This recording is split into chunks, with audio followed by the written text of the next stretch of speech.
동학의 전파와 민중의 호응. 19세기를 밀란의 시대라 말한다. 몇몇 문벌가가 이른바 세도 정치를 통해 모든 권력을 틀어쥐고 온갖 부정과 불법을 자행했다. 그래서 평안도를 중심으로 한 농민전쟁, 삼남을 중심으로 한 농민봉기가 잇따라 일어났다. 조선 말기의 환란도 이제 막바지에 이르렀다. 최재우는 혼돈의 시대에 사람이 하늘이다라는 기치를 내걸고 동학을 창도했다. 동학은 자연과 인간이 조화를 이루되 인간 중심적 사회 종교이며 나라와 시대의 모순을 고민하고 돕는 보국 종교라 할 수 있다. 이는 사람을 하늘처럼 섬겨라, 널리 창생을 구제하라는 가르침에서도 드러난다.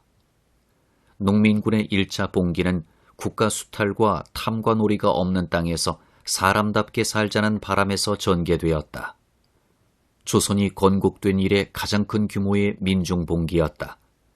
농민군은 전주성을 점령한 뒤 집강소 활동을 전개해 스스로 신분해방운동을 벌여 우리나라 풀뿌리 민주주의 시대를 열었다. 최재우는 몰락지식인으로 1860년에 동학을 창시했다. 동학은 세상을 복잡하고 시끄럽게 뒤흔들면서 민중에게 새 희망을 주었다. 최재우의 사상적 기저에는 아버지 최욱의 영향이 크게 자리 잡고 있었다. 최욱은 과부의 개가를 허용할 것을 주장하고 그 자손을 차별하는 정책은 옳지 못하다는 글을 남기기도 했다. 최욱은 신분제도를 타파하려는 실학자의 풍모를 지녔다고 볼 수 있을 것이다. 조선 왕조는 통치 질서의 골간을 차별적 신분제도에 두었다. 양반을 정점으로 하여 상민, 천민으로 계층을 나누어 차별했다. 양반 사회 내에서도 적서의 차별을 두었다. 또 과부의 재가를 허락하지 않았고 그 자손들에게도 사회적 불이익을 주었다. 최옥은 후처로 과부를 맞이했고 그 후처에게서 아들을 두었으니 최재우는 서자였던 셈이다.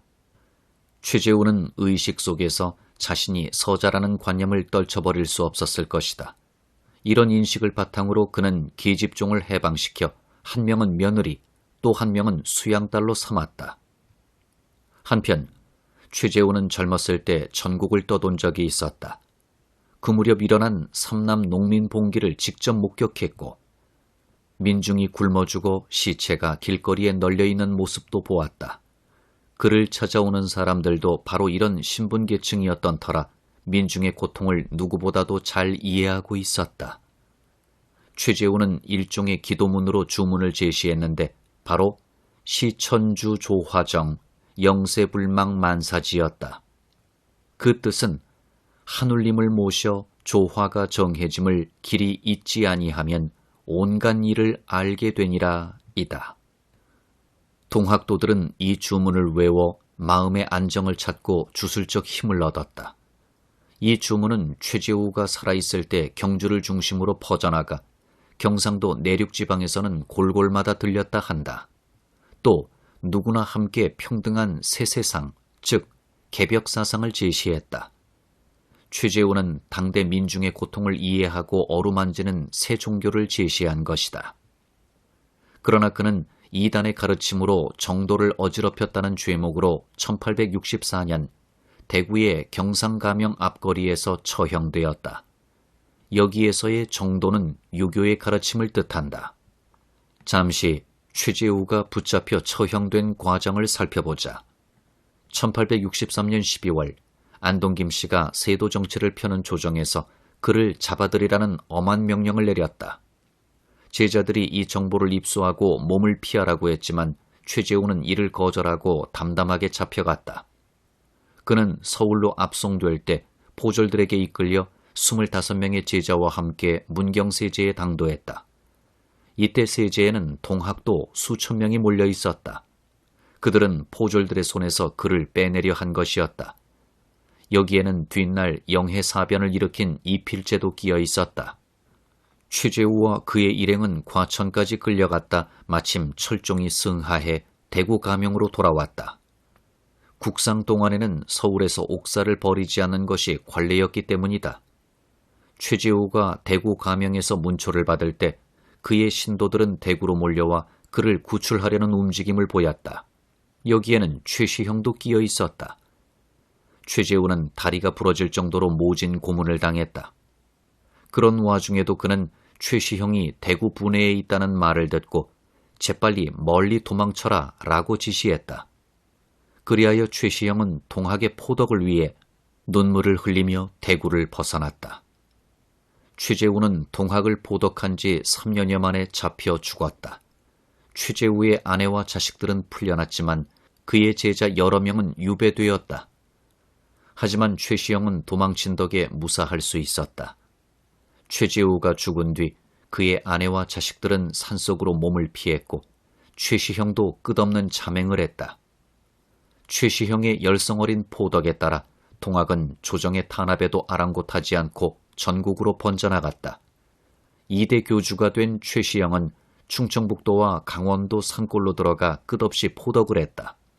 그는 숨어 지내면서도 쉴 새 없이 노동을 하며 실천적 삶을 살았다.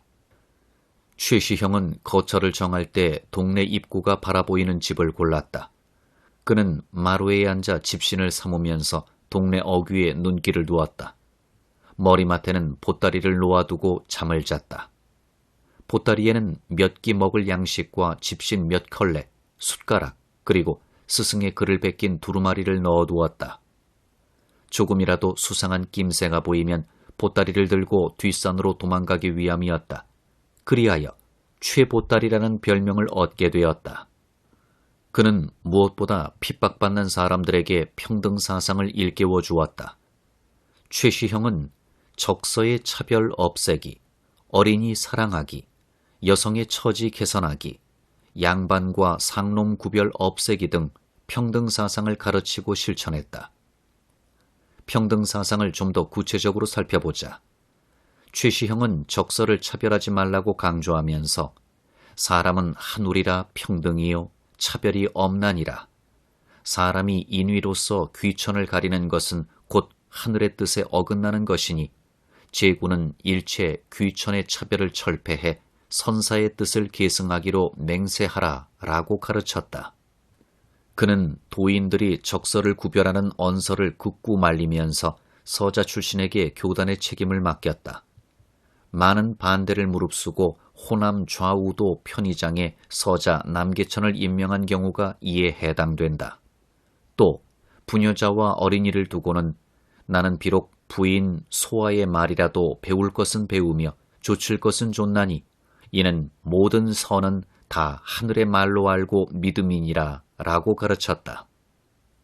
또한 도가 부인이 어린아이를 때리는 것은 하늘님의 뜻을 상하는 것이니 심히 삼가야 할 것이라고도 했다. 동학의 인간 중심 사상은 당시 핍박받던 민중에게 큰 위안이었고 희망이었다. 그러나 전통적 유학자와 기득권 세력의 부호는 이런 평등사상을 외면했다. 이때 반불입, 사불입, 부불입이라는 말이 돌았다. 동학은 천주교마저 공인을 받아 선교의 자유를 누리고 있는 현실에서도 공인받지 못해 끊임없이 탄압을 받았다. 따라서 이런 정황을 살펴볼 때 독일 농민전쟁 과정에서 기독교와 농민이 단순하게 결합한 경우와는 달리 동학 농민혁명은 전개 과정에서 겉으로 종교의 이름을 빌린 껍데기 역할만 했다고 볼 수 없을 것이다.